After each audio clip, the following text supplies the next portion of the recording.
Sylvie of the multiple award-winning The Queen Sylvie Show. You want to expand and get noticed? Then come outside your box and into our world. Internet advertising has a real impact on global awareness and even sales, so let's make an impact together. Offering for a limited time advertising and sponsorship packages that excel your purpose. So contact Queen Sylvie or Smooth Tim for the exciting opportunities that awaits. Yeah. Are you tired of driving around a dirty car? Say hello to the ultimate solution for your car. Quick Auto Detail, home, work, or wherever. Their mobile car spa will clean and shine your car anytime and anywhere. Their products are gentle on your car's paint, and they use only the highest quality materials. Book your appointment now.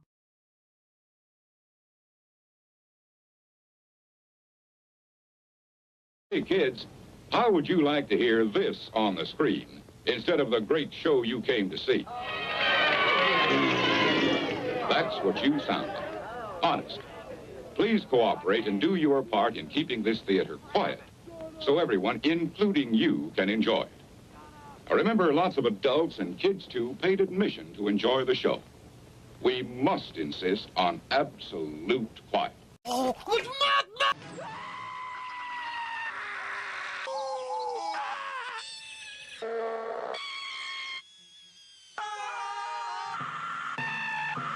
A new Gallup poll found that the GOP has an overwhelming advantage among young people who look like old men. The poll shows Republicans hold a solid lead among the coveted elderly youth demographic, including 18 to 24-year-olds who wear suspenders and bow ties to class every day. I'm joined by Republican strategist Rob Powell. Rob, these are pretty encouraging numbers for the GOP, aren't they? Yeah, of course, it's very encouraging. Millennials who look like they're permanently dressed for boat trips are a rapidly growing segment of the population. So what is it about the party that is so attractive to young buzzkills? 19-year-olds with comb-overs know we share their interests and values, like standing behind podiums, wearing American flag pins, being louder than other people. These are the things that are important to millennials who look like toddlers that crawled into a rapid aging machine. But we can't take these moon-faced man-babies for granted. Candidates are going to keep reaching out to them on social media, holding campus get-togethers with free Snackwells and cream soda. Ladies and gentlemen, may I have your attention, please? It's time for the final countdown.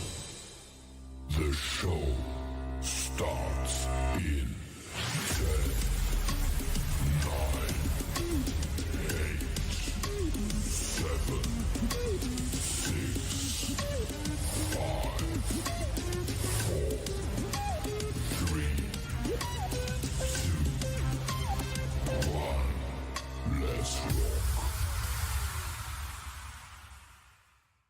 Hey, what is happening, everybody? And thank you for dropping by and spending another hump day with me on Tim's Tidbits. I certainly do appreciate it. And I hope so far your week is going well. It's kind of like that. It doesn't seem like it's summer weather. Of course, we're just coming into summer. Actually, this coming Monday, don't forget, people, is Memorial Day. And hopefully all this rainy weather, tornadic activity that we're experiencing will go away. And we'll have a blessed, real sunshiny Memorial Day weekend that everybody can enjoy, and the kiddies will be getting out of school real soon. I'm sure they're all hyped up about that. I'm sure mom and dad's real excited about that too. But in any regard, real quickly, let me give some shout outs to listeners from last week's show. Those of you in the United States, the United Kingdom, Canada, Mexico, Germany, Poland, Africa, Ireland, France, and in Australia, rather. Thank you guys for tuning on in. Appreciate it. And if you'd like to catch up on some past episodes, you can go to the YouTube channel. And in YouTube, it says simply drop in The Queen Sylvie Show, and you'll get all the replays of Tim's Tidbits, as well as the show that I'm host with Queen Sylvie on Tuesdays, The Queen Sylvie Show, and the Thursday show, the Now You Know Show. So there's a lot of content up there again on YouTube. Just type in The Queen Sylvie Show in the search engine. Anyhow, hey, let's get on real quickly into tonight's show, and there's all kinds of stuff going on, still things going on around the world, and we'll cover a little bit of that in tonight's episode. But, right now it just seems like domestically there's all kinds of chaos going on. We're still trying to figure out what we're going to do.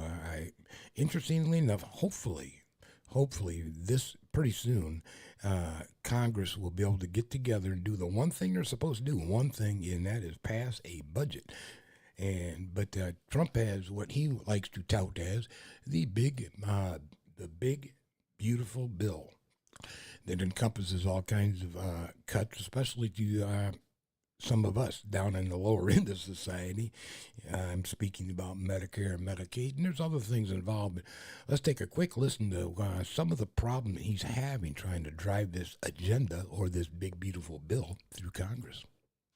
Republican House Speaker Mike Johnson is trying to hold key factions of his party together as the House looks to advance President Trump's budget ahead of the Memorial Day recess.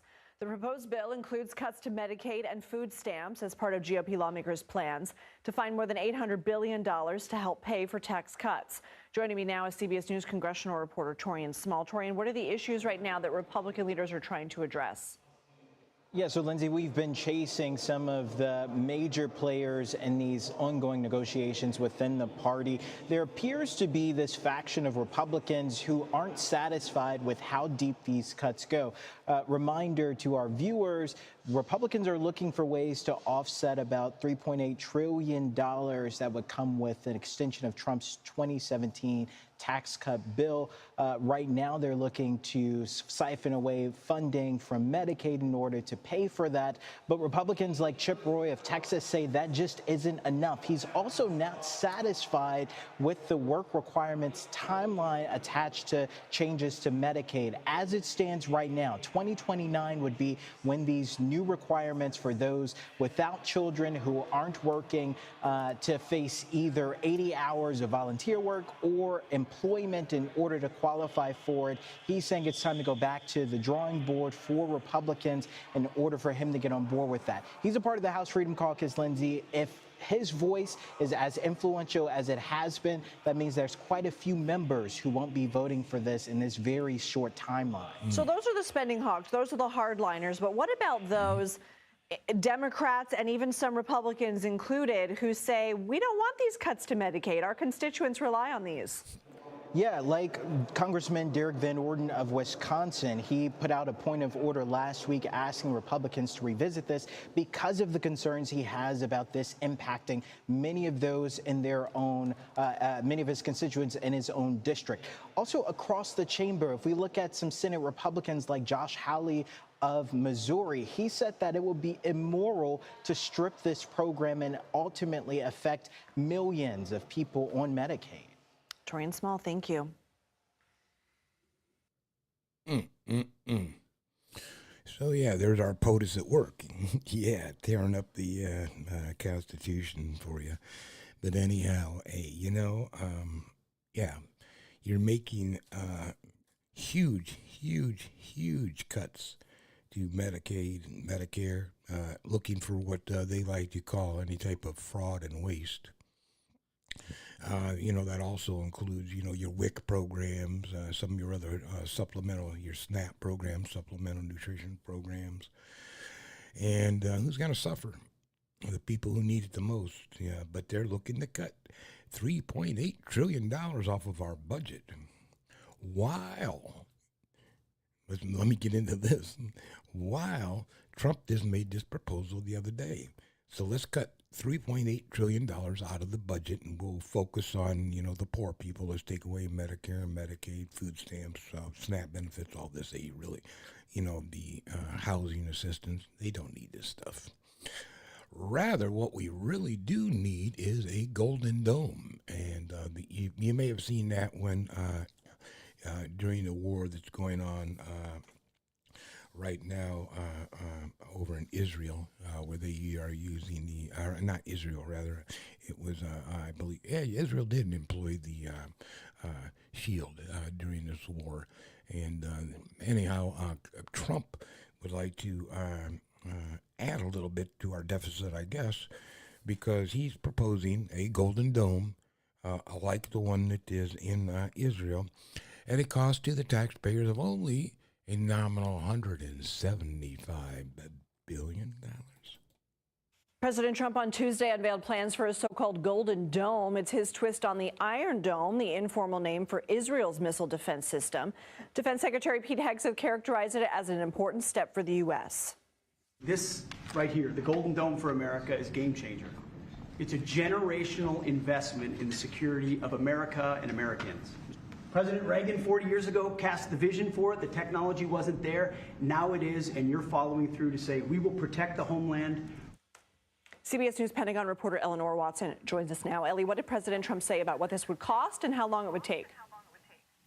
President Trump in the Oval Office today said that the total cost for this project would be about $175 billion, and it could take just 3 years to complete. Now, that's on the low end of the estimates that experts have been offering on what such a system may take. The caveats here are that the $175 billion, including $25 billion, that is just a down payment to get the system started, which is included in the reconciliation bill that has not yet passed. None of that funding has been provided by Congress yet. President Trump is optimistic that Congress is supportive of the plan and he'll get that funding. And then the other caveat is that the program, the Defense Department still has to choose many of the contractors to build up this program. Now, the first step was taken today in the Oval Office where President Trump named Space Force General Michael Gutlein as the program manager for this. So he will see this building start, and when it ends, if it ends in 3 years, that will be quite a success story, since this is such an expansive program that's going to integrate missile defense from the seabed all the way to space. All the way to space at a cost of $175 billion. And that's interesting. They say that's lowballing it. I like to hear that. When it comes to spending money, or spending our money, $175 billion, that's a lot of money. He'll always lowball it, right? But if it comes to the size of his crowd, he's going to double it. And he could have 10 people there and it was 100,000. So $175 billion, I'm thinking it could probably be twice that. We could be spending a lot of money. Do we need a missile defense system? Maybe we need more peace negotiations than we do, a missile defense system. But anyhow, we do know that over the weekend, 47 took a trip over to the Middle East to visit some of his oil-rich buddies, and was making some wheeling and dealing over there. I don't know if it was necessarily just a trip representing the United States, whether it was a vacation and or a business trip, what have you. He seemed to have a pretty good time, and hey, check this out just for a second. Salam alaikum. It is I, your favorite President, Pope, King, Sultan, and Lion of the Desert, Donald J. Trump.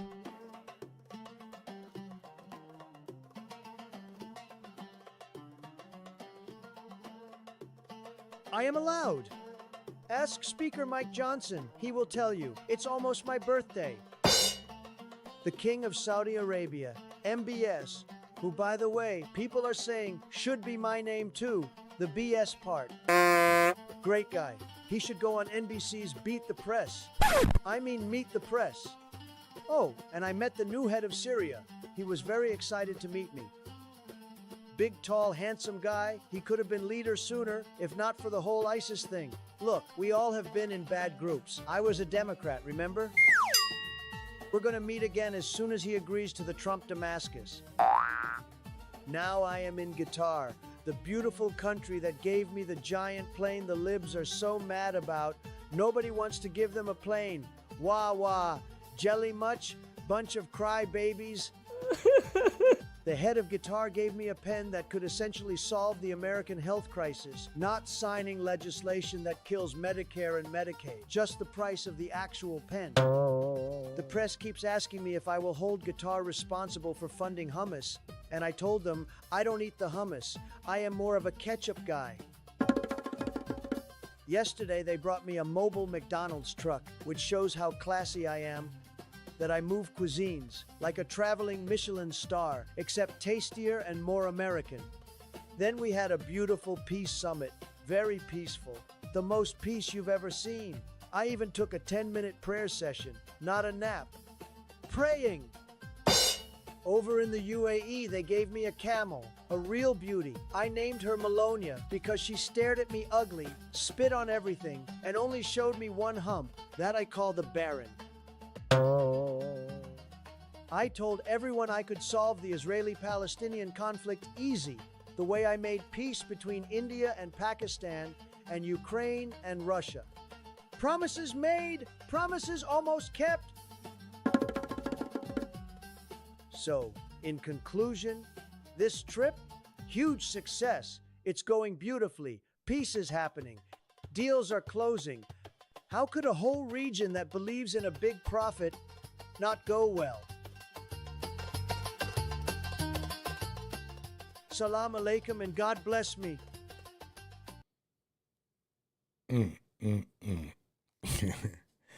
Yeah, and he was quite intrigued by all the different hoopla that they did for him, little, parades and camel parades and military parades and all that. Yeah, he was just intrigued, man, especially by all the palaces. I'm sure he would love one of those. You guys better watch out, I'm telling you.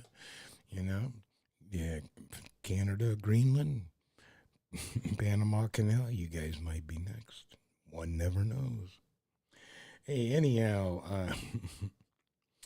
we do know, and they did mention Qatar in there. We do know that the government is trying to give them, or give our government, or Trump, however you want to try to manipulate this whole thing, a $400 million jet. And there's a lot of people upset about it, that apparently once he transitions out of office, it automatically rolls over into the Trump Library Fund, and to use for what, $400 million jet. How's that a gift to our government? I'm not quite sure. Then in any regards, when Trump was questioned about this earlier, let's listen to this story. Okay, did you think that Donald Trump's attempt to get a $400 million airplane from Qatar couldn't get worse? Spoiler alert, here's Trump tonight telling the origin story of the $400 million plane on Fox. When we landed, we parked right next to the 747 of Qatar.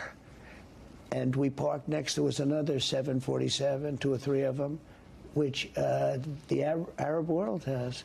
And when you look at a new 747 and you look at a plane that's 42 years old, not even the same plane, the other ones are bigger and sleeker and sharper, and it doesn't look right. And he said, great gentleman, Tamim, he said, I would like to help if you want.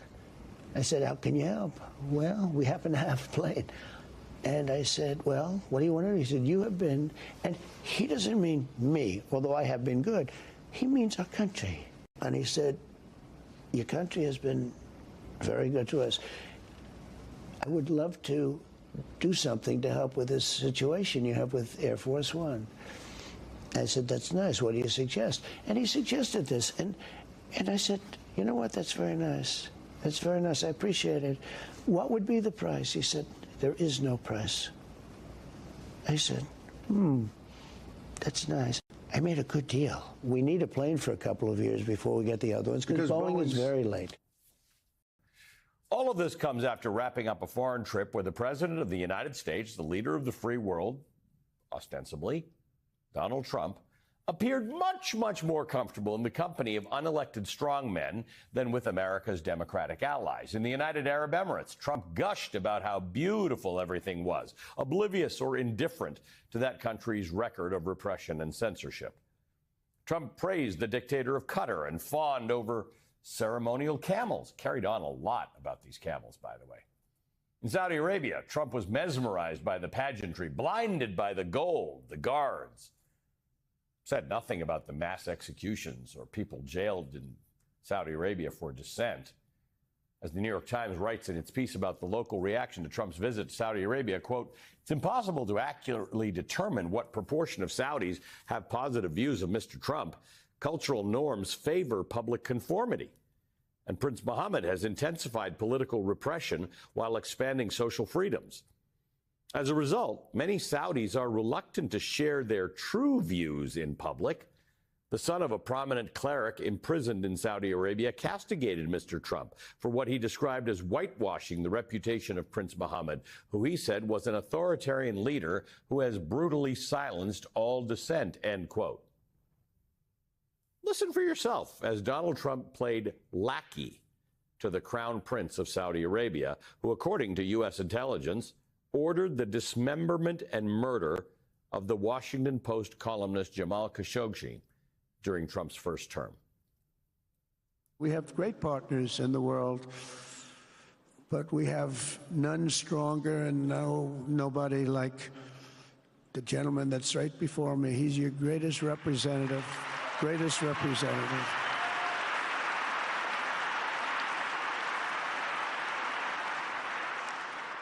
And if I didn't like him, I'd get out of here so fast. Yeah. Wow, that was a major league suck up to a known enemy of the United States, to a man that's a dictator, a killer, and other repressive societies, and he praises these people. I don't know. And anybody's up to Putin. He likes Kim Jong-un. I mean, I don't know what to tell you. He is attracted to those type of people who just are authoritarians and dictators, and hey, that's the gang he wants to hang with.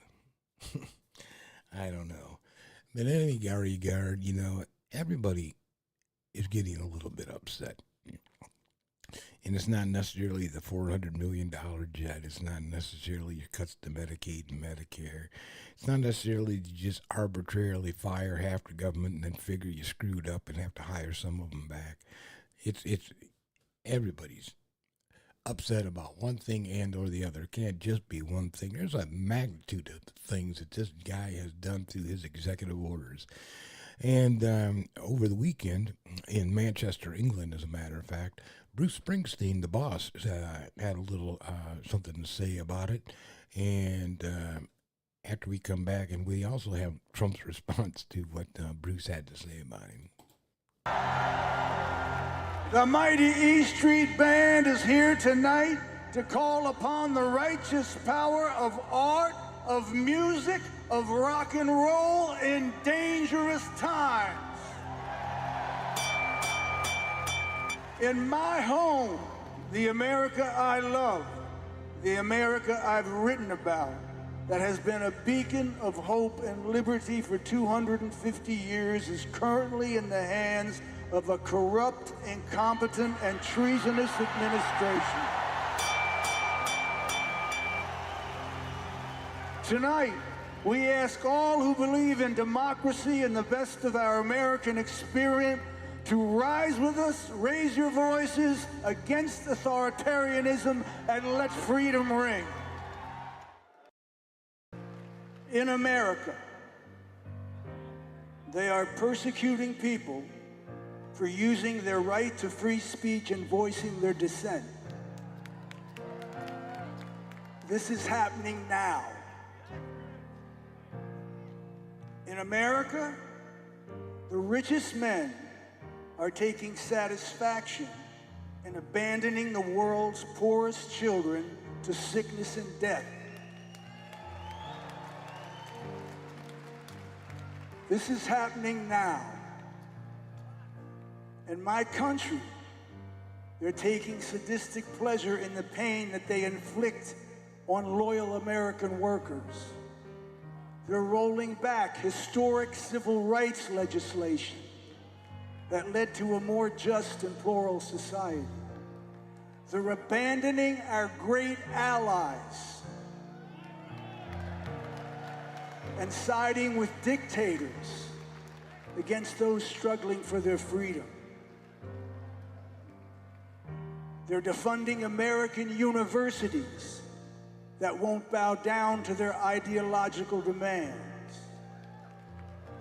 They're removing residents off American streets and without due process of law are deporting them to foreign detention centers and prisons. This is all happening now. A majority of our elected representatives have failed to protect the American people from the abuses of an unfit president and a rogue government.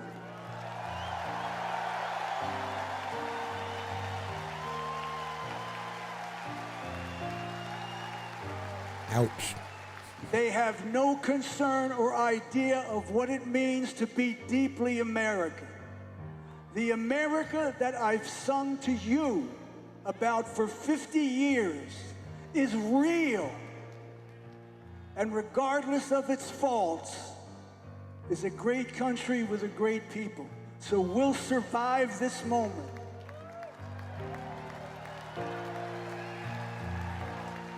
Now, I have hope because I believe in the truth of what the great American writer James Baldwin said. He said, in this world, there isn't as much humanity as one would like, but there's enough. Let's pray. Yeah, you know that POTUS did not like that. No. Anybody tells the truth, it ain't. You cannot debate what Springsteen was talking about up there, but just to be fair, let's listen to President Trump's response to what Bruce had to say about him. Was still in Abu Dhabi when he posted his opinion of the boss. Never liked him, never liked his music or his radical left politics. And importantly, he's not a talented guy, just a pushy, obnoxious jerk who fervently supported crooked Joe Biden. While he was at it, Trump also took a potshot at Taylor Swift. Has anyone noticed that since I said I hate Taylor Swift, she's no longer hot? Taylor has been on the outs with Trump ever since she endorsed Kamala Harris for president last year.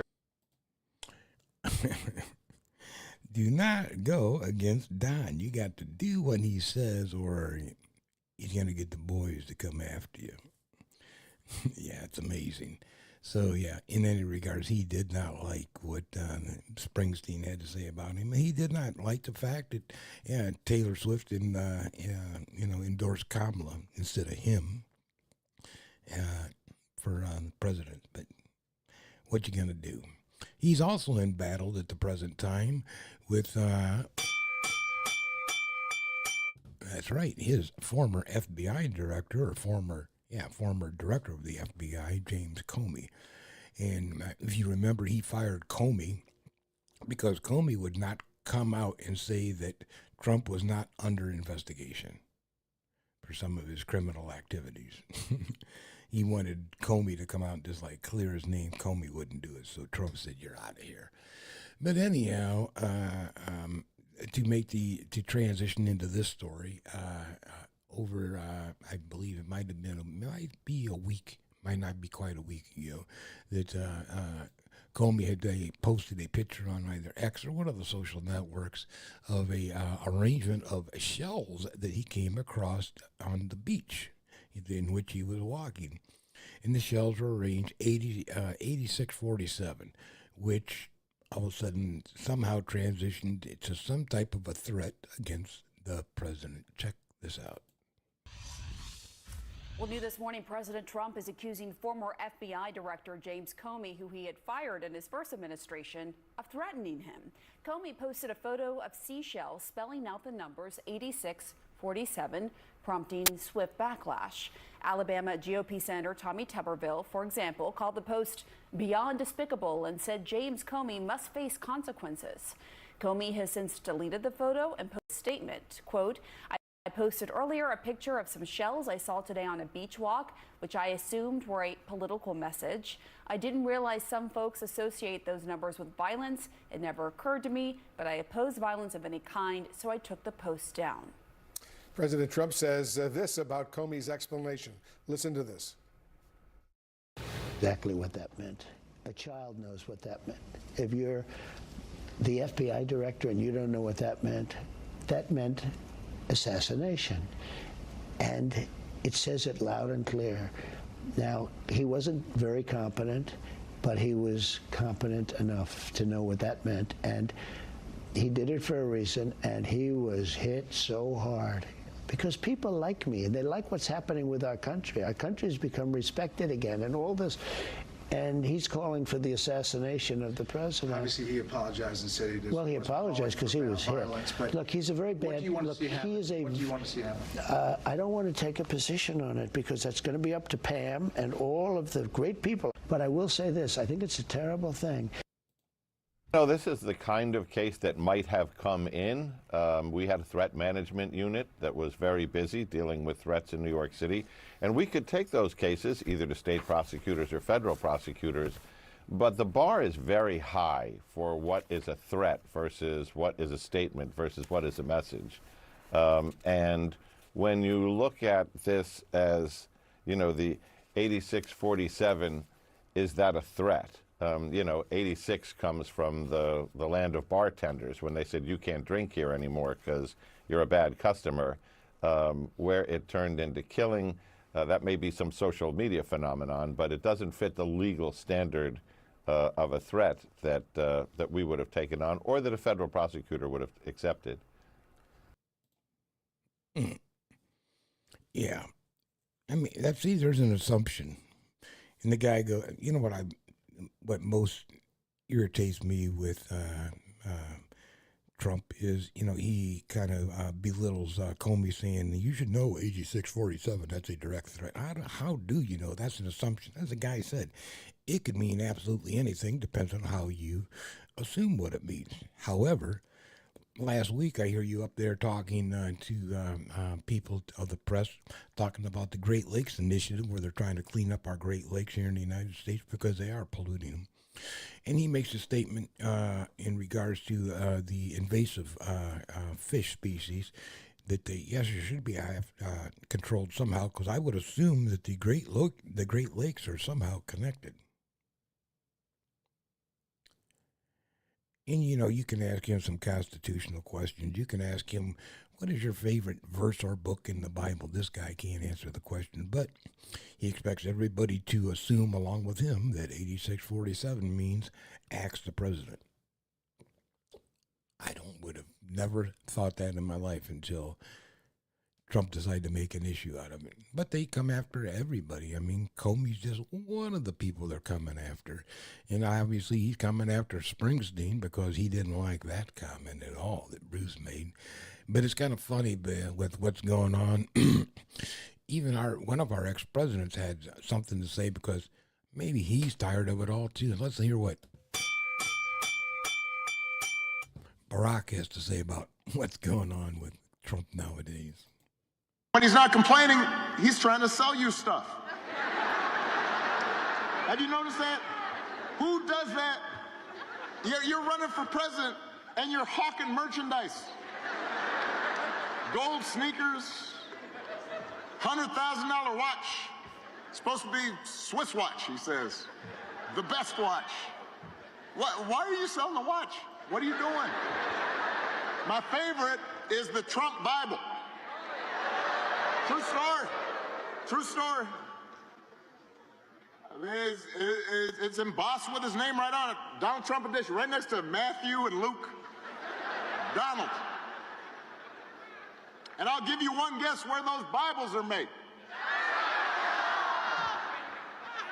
He's Mr. Tough Guy on China, except when it comes to making a few bucks.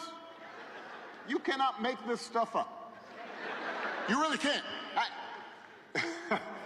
If some of this stuff happened on Saturday Night Live, you'd be like... You'd be like, they're going to get sued. But no.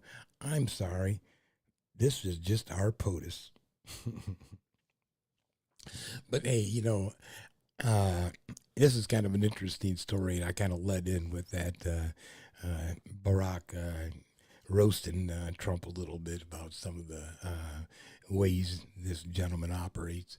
But he did hit a little bit on, Trump hawking and merchandise from crypto coins to knives to sneakers. He's got, his own NFT cards. He's got all kinds of shit. This guy's trying to while he's in power, even when he's out of power. This guy's, all he can think about is making some ends.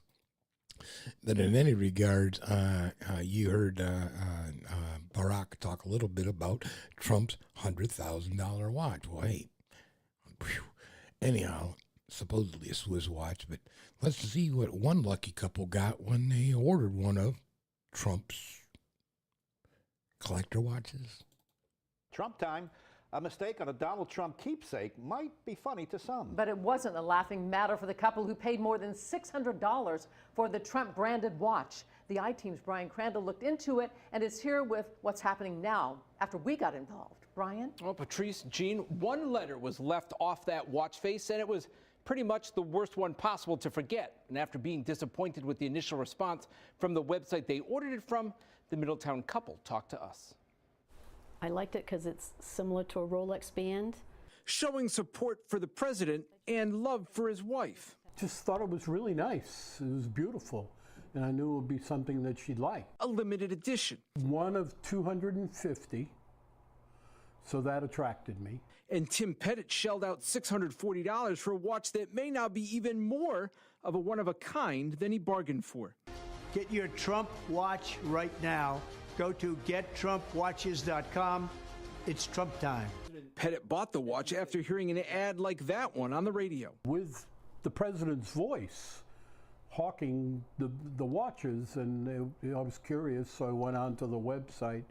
GetTrumpWatches.com. Pettit picked out the pink inauguration First Lady model. It has the pink and it has little fireworks on it. Melanie Pettit likes the style, but it's what this watch does not have that makes it stand out. I noticed it right away. The T is missing. It just says RUMP. So it should say Trump. Should say Trump. Instead, it says rump. She has a $640 rump watch.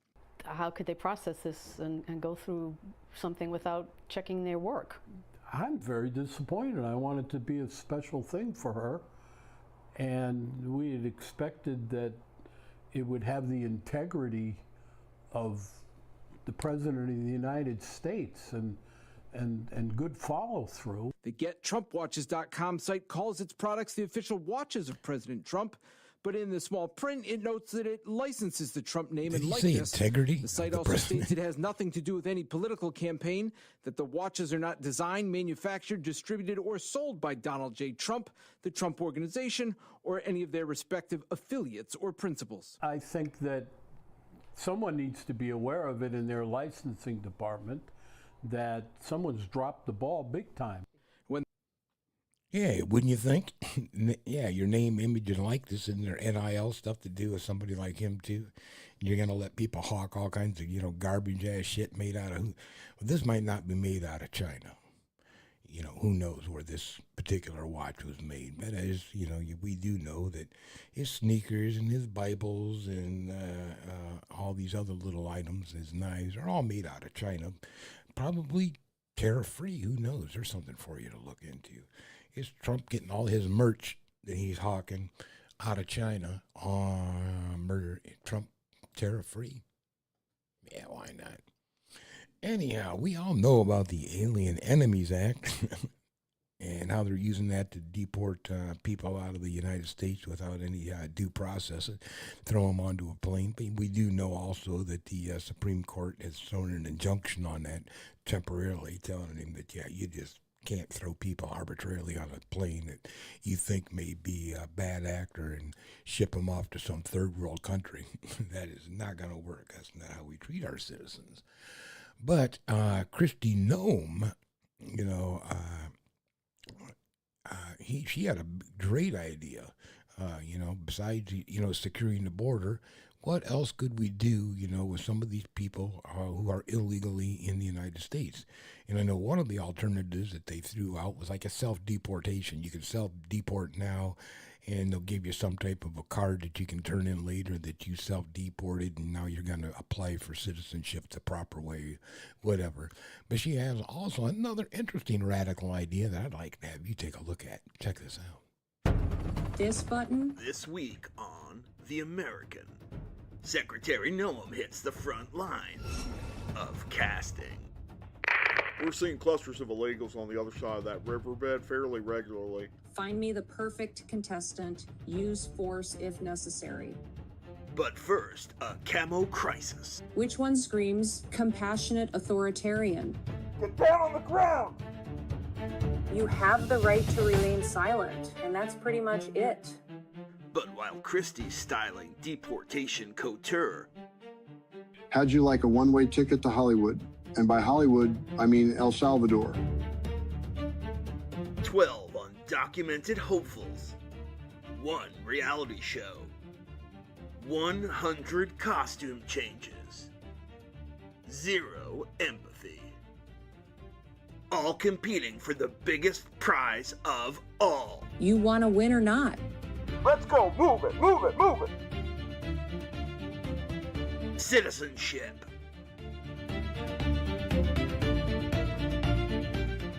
From the producers of The Duck Hunters and Trump's military parade comes The American. Really hate that. I bet. There we go. A new reality show for us to all watch. You know, you get tired of watching, you know, Survivor and, you know, what is some of this other garbage? You know, Head of the House. Yeah, but anyhow, hey, they're interesting. We'll let them compete for citizenship. You know, maybe after they sign that self-deportation card, I don't know. Anyhow, hey, that's the world we're living in right now. And speaking of the world that we're living in right now, we know that one of the big agendas of the current administration is to get rid of anything woke, rather.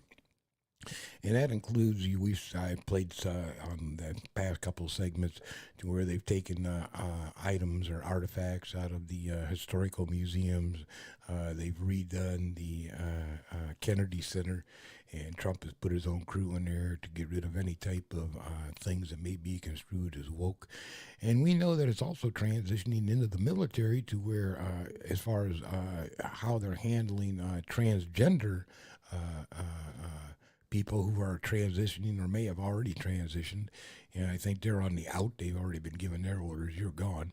But they're taking it even a step further, and I want you to check this out. Mounting criticism over a new directive today as the Pentagon has banned men with girl names from serving in the military. Secretary of Defense Pete Hegseth announced the new policy today, officially banning all men with names like Jamie, Shannon, and Terry from participating in combat roles effective immediately. The ban has already led to the termination of several officers in high command, such as Vice Admiral Mackenzie White, Brigadier General Peyton Littlefield, and Chief of Naval Operations Sage Hoffman. President Trump pledged his full support of the ban, posting this to Truth Social, quote, "Bye-bye, Bailey. We've got to leave the fighting to Gus." Now, last night we spoke with Republican Congressman Doug Rigby, who agrees that soldiers named Riley or Casey simply are not fit to serve. The truth is, we have sacrificed combat readiness for far too long, ignoring the innate facts that there are differences between a bill and a male tracer. But Congressman, to argue ineffectiveness, we've had Kellys and Morgans serving in our military and for their years. reliability, Dwight. Imagine you are under attack, and your commander wants you to lay down cover for Ashley. In those couple moments of hesitation it takes you to realize that Ashley is a man, even though that's a lady's name, lives can be lost. Many, however, disagree with the administration's ban on girl names, including members of Man Enough to Fight, a veteran advocacy group which plans to mount a legal challenge on behalf of 24-year-old Army sniper Mandy Wright. Opponents argue that just because a man is named Stacy or Carrie doesn't mean he can't fight like a Brock or an Axel. On the battlefield, it doesn't matter if you're a Henry or a Hank. Averys and Charlies stormed the beaches at Normandy. Sawyers and Devons raised the flag at Iwo Jima. Their names weren't a distraction. And to suggest otherwise is an insult to me and all the other male armies who laid down their lives for this country. While the majority of congressional Republicans have fallen in line behind the Trump administration's support for the ban, there is at least one GOP lawmaker who has voiced his opposition, Senator and Air Force veteran Lindsey Graham. Coming up next, it's being hailed as the autism vaccine. Could it prevent the autism it causes?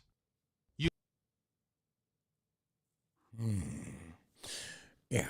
Anyhow, hey, you know, and we'll see what happens with all that as it carries on. Anyhow, let's move on to another part of the world, and let's go back over into Gaza, Israel. What's going on over there?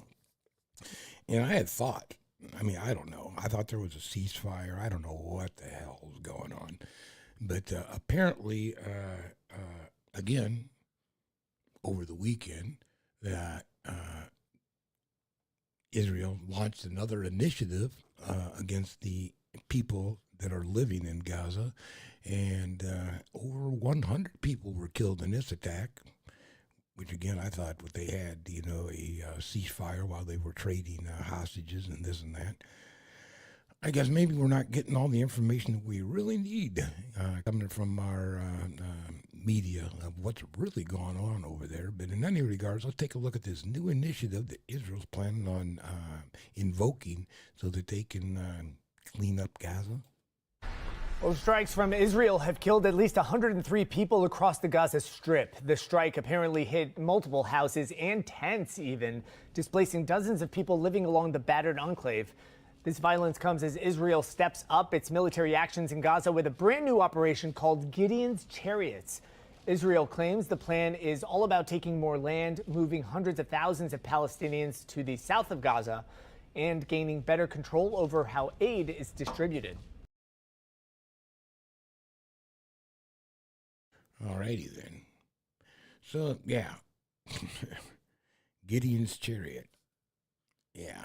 I mean, haven't they? I don't understand this. And it just seems like, you know, Netanyahu wants to take over all of Gaza. And just like we talked about, maybe they do want to turn that, and Trump has even suggested that, turning that hall, that entire area, that entire against the sea, into some type of a resort.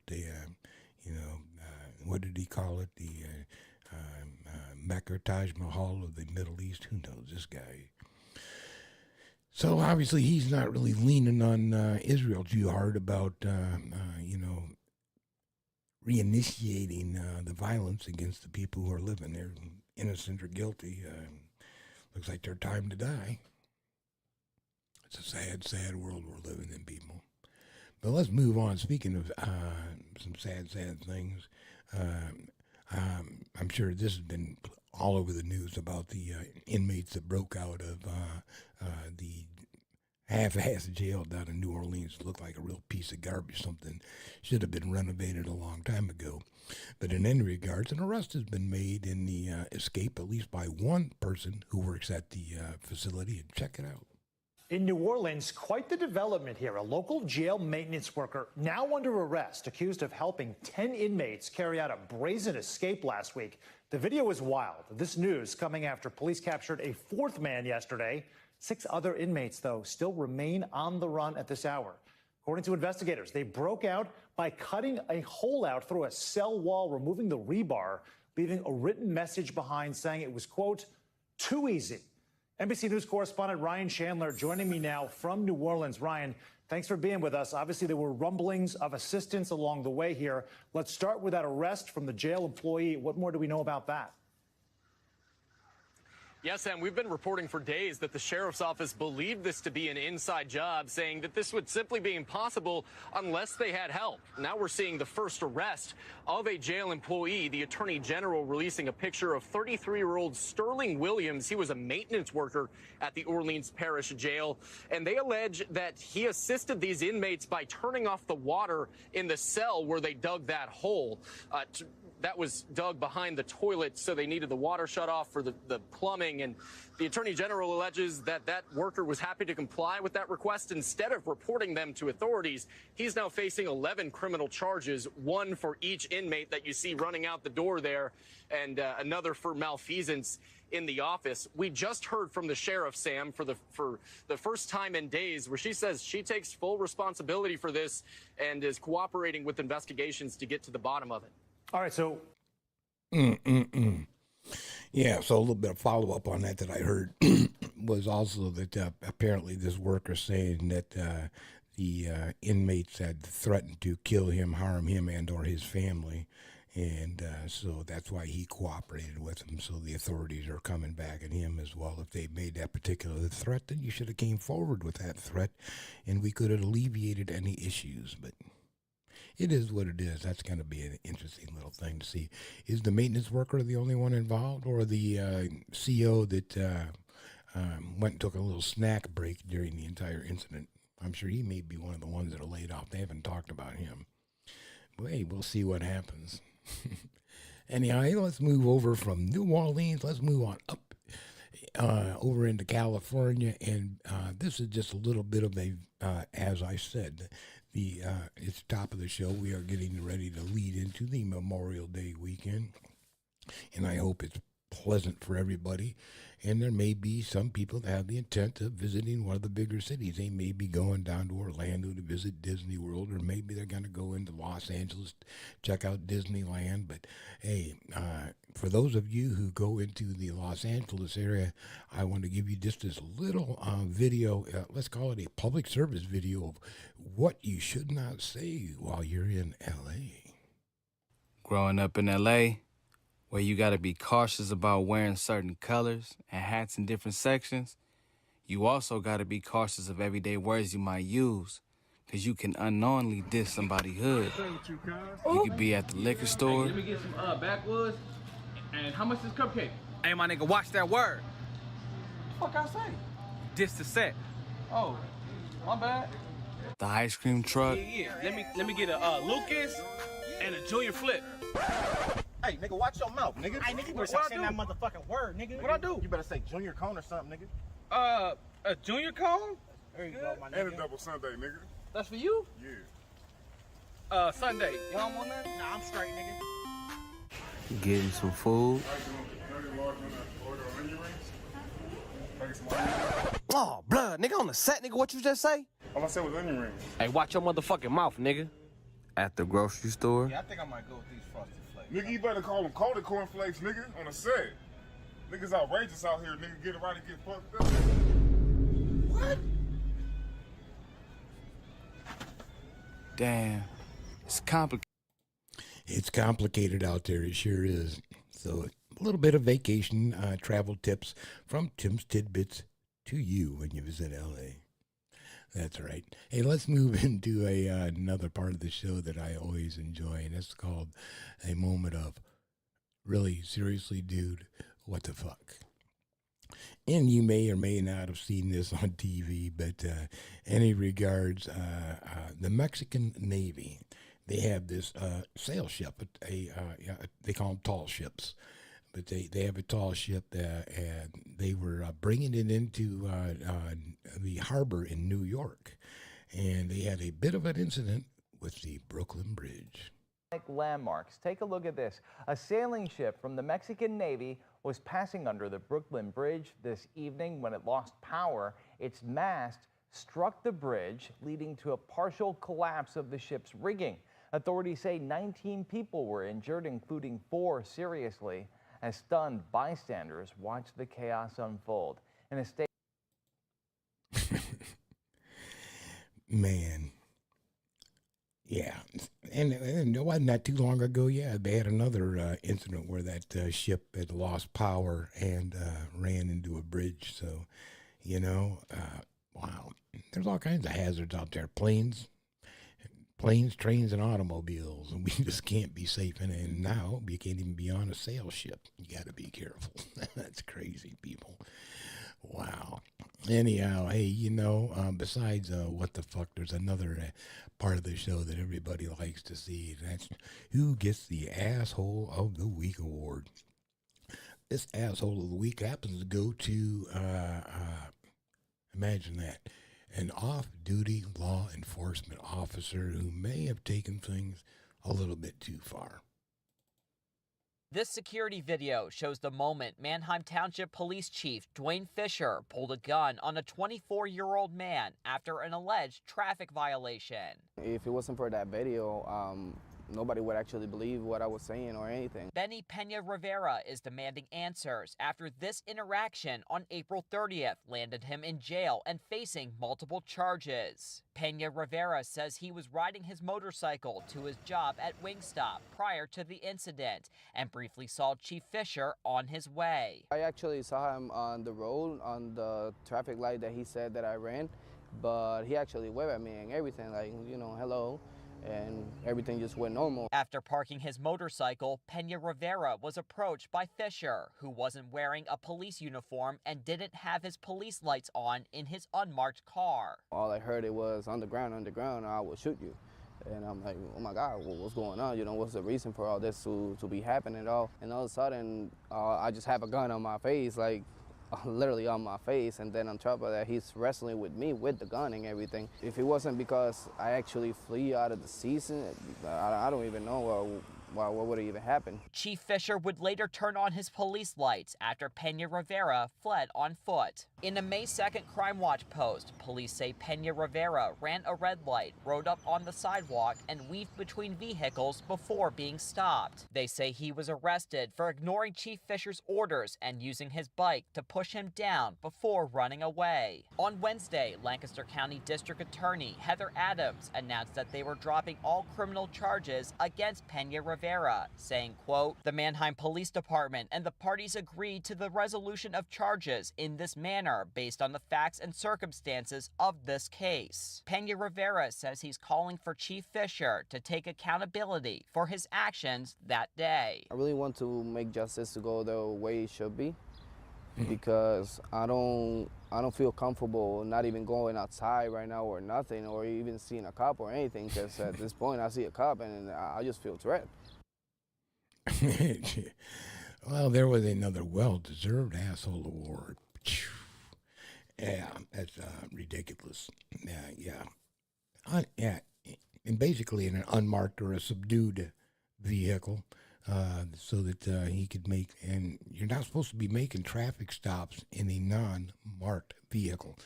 Well, that's how the laws are in Ohio. I don't know how it is there, but, I don't blame the young man. I've had incidences where, cops have come up on me and with weapons out.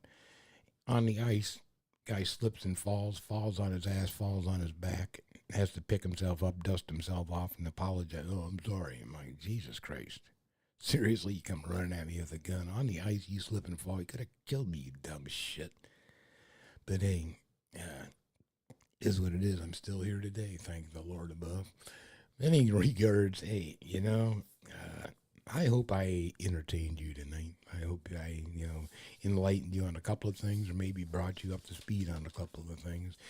But in any regards, I just hope I did put a smile on your face, and hopefully you'll enjoy the rest of your Wednesday evening. And, it is time for me to get on out of here, because I was hungry and ready to get something to eat, and hope you can do the same. Again, thanks for dropping in, spending the Wednesday with me, and enjoy the weekend, and hope you have a great upcoming Memorial Day weekend. Bye, y'all. A scientist placed 4 monkeys in a room with a stepladder upon which there was a bunch of bananas. Whenever a monkey went to climb the ladder, the other monkeys in the room were sprayed with cold water. After a while, each time a monkey went for the bananas, the others would attack it to prevent it from doing so. The monkeys learnt to never climb the ladder. But then, one of the monkeys was removed, and a new monkey wearing a raincoat was introduced. Naturally, this monkey went for the bananas, and it was customarily attacked and prevented from doing so by the others. This new monkey learnt not to climb the ladder. So when another monkey was substituted in and made for the bananas, all the others attacked it, including the one in the raincoat, despite the fact that it had never been sprayed with cold water. A third monkey was substituted in, and then a fourth final monkey. And still, whenever a monkey tried to climb the ladder, the others would prevent it from doing so, even though none of them had ever been sprayed with the cold water. When asked why this was, one monkey said, "That's just the way it is."